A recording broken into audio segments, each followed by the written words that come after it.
बिस्मिल्लाहिर्रहमानिर्रहीम। अस्सलाम वालेकुम स्टूडेंट्स, आज हमारा जो है वो लास्ट टॉपिक है, that is about the electrochemical series according to the reduce syllabus. ये हमारा आज का लास्ट टॉपिक है और उसके बाद हमारी ये केमिस्ट्री का 12 चैप्टर भी अपने एंड मतलब अख्ताम तक पहुँचेगा। और इवन के मैंने तकरीबन एक्सरसाइज के क्वेश्चंस भी आप लोगों को करवा दिए हैं। अगर कुछ एक्सरसाइज के क्वेश्चंस अगर रहते होंगे तो वो मैं आप लोगों को शेयर कर दूँगा, मीन्स के आपके ग्रुप्स में, व्हाट्सएप ग्रुप में। तो इलेक्ट्रोकेमिकल सीरीज़ जो अभी आप लोगों ने पोटेंशियल सीरीज़ अभी पीछे पड़ी थी, रिडक्शन पोटेंशियल जो सीरीज़ है, ये देखें, ये वाली जो सीरीज़ आपको नज़र आ रही है, पूरी नज़र नहीं आ रही, जो है ये इसी को हम इलेक्ट्रोकेमिकल सीरीज़ कहते हैं। आप यहाँ से इसकी डेफिनेशन देख सकते हैं। When elements are arranged in the order of their standard electrode potential, अगर एलिमेंट्स को उसके standard reduction potential, standard conditions में उसकी रिडक्शन पोटेंशियल्स पे, लेकिन स्केल क्या है, हाइड्रोजन स्केल, मीन्स कि हमने रेफरेंस क्या लिया था, अकॉर्डिंग टू द हाइड्रोजन जो होता हमारा रेफरेंस था, इसके मुताबिक हम एलिमेंट्स को क्या करते हैं, अरेंज करते हैं in order of their standard electrode potential, then it is called, जो लिस्ट आपके पास ये पूरी लिस्ट आ रही है, इसको हम इलेक्ट्रोकेमिकल सीरीज़ कहते हैं। लेकिन आयुपिक ने इस इलेक्ट्रोकेमिकल सीरीज़ को किसके मुताबिक रिकमेंडेशन, जो मोड फॉलो किया है वो कौन सा मोड फॉलो किया है, रिडक्शन मोड फॉलो किया है। हमने पीछे पढ़ा था, ये सारा रिडक्शन पे ही आ रहा है। अगर आप देख सकते हैं इसमें तकरीबन इलेक्ट्रॉन्स ऐड हो रहे हैं, कहीं पे भी आपको इलेक्ट्रॉन लूज करते हुए नज़र नहीं आ रहे, इलेक्ट्रॉन गेन हो रहे हैं या मतलब ऐड हो रहे हैं। इट मीन्स कि किसके मोड को फॉलो किया आयुपिक ने, इसको रिडक्शन को मोड को फॉलो किया है। हाँ, अगर आप चाहते हो कि इसमें से ऑक्सीडेशन को मालूम करना चाहें, ऑक्सीडेशन रिडक्शन पोटेंशियल, मीन्स कि ऑक्सीडेशन पोटेंशियल मालूम करना चाह रहे हो, तो सिंपल आपने इसकी साइंस को क्या कर, साइन जो है इनको चेंज कर देने हैं, तो वहाँ से आप वहाँ से निकाल सकते हो। So value of oxidation potential, अगर आप चाहते हो कि ऑक्सीडेशन पोटेंशियल जो है उसकी वैल्यू को निकालना चाहते हो, फाइंड इलेक्ट्रोड के लिए can be obtained by reversing the sign of the reduction potential for the electrode. उस इलेक्ट्रोड की जो रिडक्शन पोटेंशियल जो साइन है, जो पॉजिटिव है नेगेटिव, नेगेटिव तो पॉजिटिव, उसको चेंज करोगे तो यहाँ से आपके पास क्या आ जाएगा, ऑक्सीडेशन पोटेंशियल आ जाएगा उस इलेक्ट्रोड्स के लिए। अब इसकी अगर एप्लीकेशंस देखी जाए, अब हम इसके आगे पढ़ते हैं एप्लीकेशंस ऑफ इलेक्ट्रोकेमिकल सीरीज।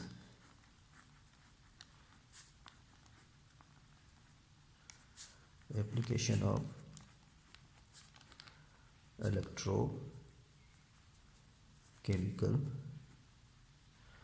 जिसमें आपके पास आता है activity series of metals.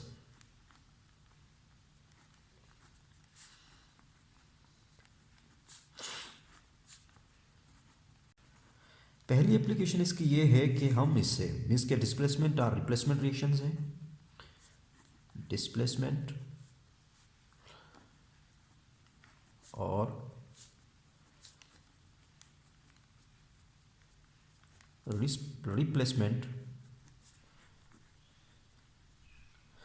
Reactions. Displacement या रिप्लेसमेंट रिएक्शन क्या होता है कि अगर आप एक एलिमेंट है, लेट सपोज ए है, दूसरा आपके पास एक एलिमेंट है लेकिन वो उस कंपाउंड के अंदर है, आप इसमें से क्या निकालना चाहते हो, इस y को निकालना चाहते हो, इसको रिप्लेस करवाना चाहते हो, किसके, a से रिप्लेस करवाना चाह रहे हो, तो क्या हो जाएगा, आपके पास y इसमें से निकल जाएगा और x आ जाएगा। इसको हम रिप्लेसमेंट या डिस्प्लेसमेंट, मीन्स के एक एलिमेंट दूसरे एलिमेंट को क्या करे, रिप्लेस करे, लेकिन दूसरा एलिमेंट उसके कंपाउंड, मीन्स के वो कंपाउंड का हिस्सा हो, तो इस रिएक्शंस को हम क्या कहते हैं, डिस्प्लेसमेंट या रिप्लेसमेंट रिएक्शंस कहते हैं।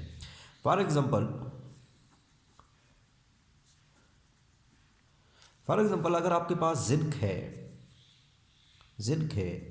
अगर आप इसमें कॉपर सल्फेट के साथ रिएक्ट करवाते हो, तो यहाँ से आपके पास जिंक क्या करेगा, इस कॉपर को रिप्लेस करेगा और जिंक सल्फेट बना देगा और कॉपर एज ए एलिमेंट के बाहर आ जाएगा। इसको हम क्या कहते हैं, रिप्लेसमेंट या डिस्प्लेसमेंट रिएक्शंस कहते हैं। मीन्स कि जिंक ने इसको रिप्लेस कर दिया, कॉपर को। अगर हम अब देखें इस पे, अब ये रिएक्शंस किस पे डिपेंड करता है, कैसे रिएक्शंस होते हैं। याद रहे कि अगर एक ये वाला जो एलिमेंट है, इसकी मीन्स कि एक ऐसा एलिमेंट जो कि कंपाउंड का हिस्सा नहीं है और वो दूसरे एलिमेंट को रिप्लेस कर सकता है जो कि कंपाउंड का हिस्सा है, मीन्स कि वो जो कंपाउंड का हिस्सा नहीं है उसकी रिडक्शन पोटेंशियल क्या है, वेरी स्मॉल है, रिडक्शन पोटेंशियल वेरी स्मॉल। अगर उसकी इस एलिमेंट, मीन्स के उस कंपाउंड में से उस एलिमेंट को रिप्लेस उस सूरत में करेगा अगर इसकी रिडक्शन पोटेंशियल क्या है, वेरी स्मॉल है, तब वो उसको क्या कर लेगा, रिप्लेस करेगा।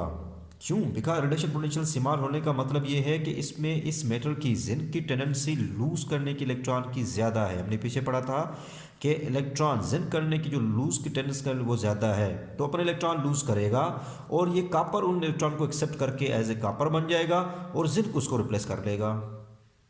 इसका मतलब अब या दूसरी सूरत में आप ये कह सकते हो कि जिंक जो होता है, अगर आप उस इलेक्ट्रोकेमिकल सीरीज में देखेंगे, मीन्स कि आपके पास जो रिडक्शन पोटेंशियल सीरीज में देखें, यहाँ पे अगर मैं आपको दिखा दूँ, नज़र आ रही है? यस। अगर इसमें अगर आप देखें कि जिंक और कापर को देखें, जिंक आपके इधर है और कापर उसके किधर नीचे है, तो याद रहे जो ऊपर वाले नीचे वाले मेटल्स को रिप्लेस कर सकते हैं या डिस्प्लेस कर सकते हैं, लेकिन नीचे वाले ऊपर को रिप्लेस या डिस्प्लेस नहीं कर सकते।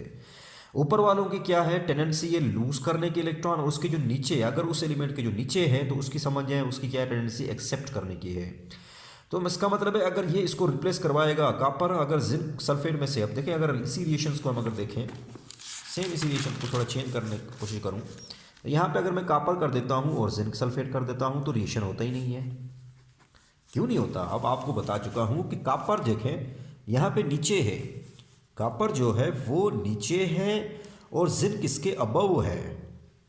अब कापर की तो टेंडेंसी है एक्सेप्ट करने के इलेक्ट्रॉन, जबकि जिंक क्या है, लूज करने के इलेक्ट्रॉन है। तो वो कापर तो एक्सेप्ट करेगा, कहाँ से एक्सेप्ट करेगा, जब तक ये लूज ही नहीं करेगा। इट मीन्स कि कापर इसको रिएक्शंस को या डिस्प्लेस नहीं करवा सकता।